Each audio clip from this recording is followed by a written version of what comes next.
like I deserve a PhD, a doctorate in analysis of toxic people. The amount of toxic people I've had to deal with in my life that emotionally and physically abuse me is actually astonishing. I just literally recently cut out everyone out of my life. This includes family members, this includes my ex-boyfriend, who I still used to see because I felt bad for him. And I just realized that these people have been emotionally abusing me. So because I had an abusive childhood, it's very hard for me to comprehend when someone is emotionally abusing me. So for me, it's almost like you have to actually physically hit me in order for me to understand that what you're doing is wrong. But I just had to take a step back and I had to look at all the actions of the people around me to formulate and to really think like, wait a minute, you're not treating me well, or what I'm giving you and what I'm receiving is not equal. Hi guys, my name is Liz and welcome back to my channel. Okay, let's get into it. One of the first signs of a toxic person is you will never feel like you know this person. So I had this with people in my life. I would constantly be very honest about my experiences. I would share everything about myself personally, but I had noticed that these people don't really share anything about themselves and they just always hold back or they just let me talk, you know? And it's not that I want to talk, even if I'm like, oh, tell me about you, say something. They wouldn't, or it would be very minimal information, and if it was never about them. The reason why these people never really reveal anything about themselves is, first of all, they have major trust issues because these people are not to be trusted themselves. And second of all, they don't want you to catch on to them. They don't want you to catch on to their manipulation or their lies or whatever they're doing that's deceitful. So how do they do that? By minimizing their talking. If you really start to listen to these people, or if you really start to ask the questions, you will start to notice a lot of inconsistencies in their stories. You will start to notice that, hey, wait a minute, like you're lying. Or, hey, wait a minute, this is how you really feel about me. Because when they do speak, they will reveal themselves. And this is why they're holding back on revealing anything. Another thing is everything is about them, okay? For example, with my ex, the biggest issue in our relationship was the fact that he wanted to always isolate me, okay? So whenever I would go out with a friend or I would make a friend and I would go out to a restaurant, I would get maybe 15 calls, 20 messages about how I could do this to him. How I could go out to a restaurant and enjoy my life because somehow that was not nice to him. Where does this come from? So he had a very low sense of self-worth, okay? And he thought, okay, she looks good. She's an attractive woman. If she goes out, she might find someone else or someone else might actually like her. So because of that fear in him, he wouldn't like when I go out. He wouldn't like that I'm even out with friends or whatever, because in his head, it was immediately like, she's gonna leave me, okay? But anything I did, whether it was go out, let's say to play tennis with my friends, whether it's go out to do this, no. How could I do that to him? Whilst he's sitting at home with my cats and he's such a good guy, I am literally hurting him so much by leaving my house. This is very emotionally abusive because after a while, I started getting tired of arguing with him about this and I just started listening to him. So I started stop seeing friends. I literally had no friends anymore and I just hanged out with him all day, every single time.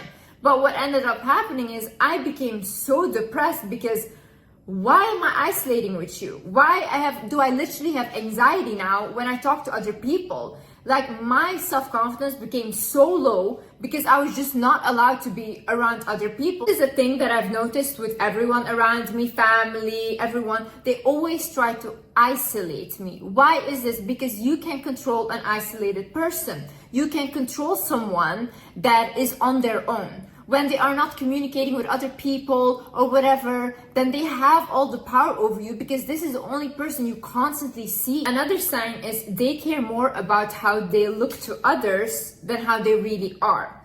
So this is the telltale sign of a toxic person, okay?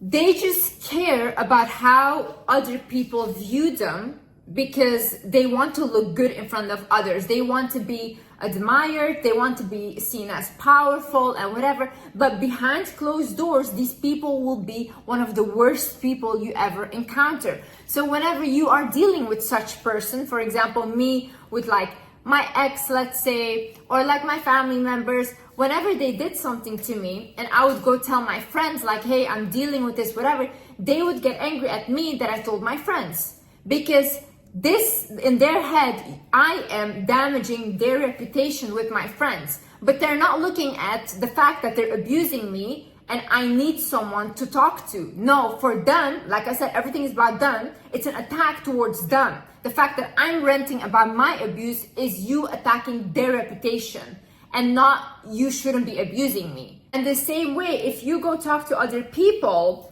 or if you go vent about your abuse, obviously other people will put sense in your brain. And this is what a toxic person doesn't want. They don't want you to talk to your friends or anyone else or tell them this, because then they cannot manipulate you. Because another person who is looking into your situation will tell you this is not normal. They will tell me, hey Liz, you're getting emotionally abused. And when you realize that, you might leave the toxic person. So they don't want that. What they want is to only have you and control you and your mind. Another sign of a toxic person is you do not like who you become around them.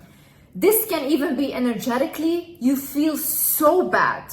You feel drained around this person. You will even start to become uglier. I'm telling you this. If you are dating the wrong person, this can actually affect your physical appearance. This is very logical and also very spiritual. The logical version is your cortisol goes up. When your stress level are higher, you don't sleep well, you will get acne, you will probably be more bloated, puffy, your hair will start to fall out, and that's why you look worse. And then energetically and spiritually speaking, they are sucking out your light. They are sucking out any energy and any life force that is left in you. These people are energy vampires. These people have such low self-worth that they cannot connect to their own light. So they need to steal it from other people. They need you to feel something. They need you to feel some sense of self-worth. So this whole time you are losing your confidence. Meanwhile, this person starts to feel better about themselves. A lot of you people think that like, oh, the partner you're with suddenly becomes so successful. Suddenly all his dreams start coming true. But you feel like you're losing your mind. They're stealing your life. Also, these kind of people will bring out the worst in you, okay? They will trigger you so much that you literally don't recognize yourself anymore. I had this with like a person that I knew. Constantly when this person was around me, they could trigger me on such level that I become a bitter, angry version of myself that I don't like. I've worked so hard to get out of my toxic household, to get away from the drama, to get away from all this fighting and to calm myself down, give myself some sense of peace, to only be thrown back into it? No. When you come home, there shouldn't be someone there that's stressing you out. When you have friends, they shouldn't be stressing you out. We are stressed out every single day in our lives. These people that we love should be an escape from that. These people that we love should bring us happiness and calmness. If they're not contributing to that, why are they in our lives? Another sign is these people have constant drama in their life. So I had this person in my life that I've known for years, okay? And they are always in a toxic relationship, always. And it's like, it's not like one time, it's like always, okay? And this person is truly addicted to toxic relationships. Whenever they find another person that they can be in a toxic relationship with, they completely dismiss of me. So they will not talk to me anymore. And even the partner that they're with will hate me for no reason. But this person obviously talks bad about me to them, so that's why they hate me. So whenever this person is in a toxic relationship, the reason why this affects me is because if I care about someone, I care about this person deeply. So if I see you getting abused, physically or hurt or emotionally abused, I will feel the same pain that my friend feels. I cannot put like a boundary in that because I love very deeply, okay? Now, every single time this person comes to me crying, abuse, all these things, I help them, I fight for them, I get them back, I argue with the other people, everything. This is drama in my life. And I don't mind. I don't mind 1 time, I don't mind 2 times, I don't mind 3 times, but damn, like 4 times, leave me alone. At this point, just leave me alone. I don't want to be involved, and I don't want you in my life because your drama translates into my life. Sometimes you have to let these people figure it out on their own. I saw a quote that said like, when you are trying to help someone, make sure that you are not coming in between their karmic lessons. I truly believe that this person in my life has a lot of karmic lessons that they need to learn. But because I constantly come in between it and try to save this person, I take over the karma that this person was meant to have. Because this person is never learning their lesson. This person knows no matter how many toxic relationships I keep going into, Liz will always save me. So I always have a backup plan.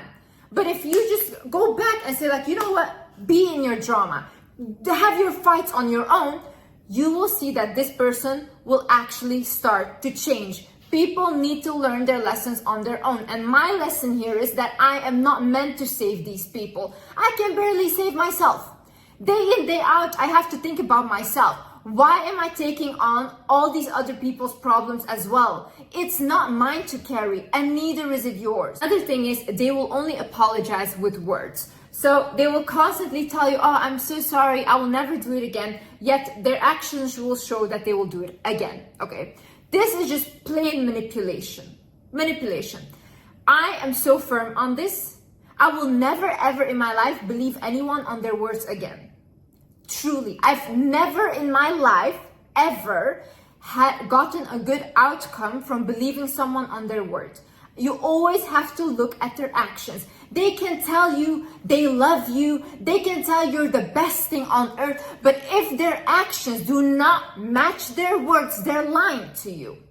Plain and simple, okay? A lot of you guys are out here, oh, I wonder if he loves me. If he loved you or if she loved you, you would know. You wouldn't have to question that. Words mean nothing if the action is not backing it up.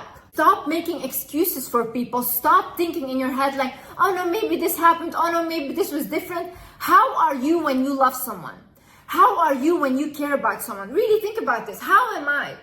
I will not even speak. I will show you. You will never have to question whether I love you or not, because all of my actions will show.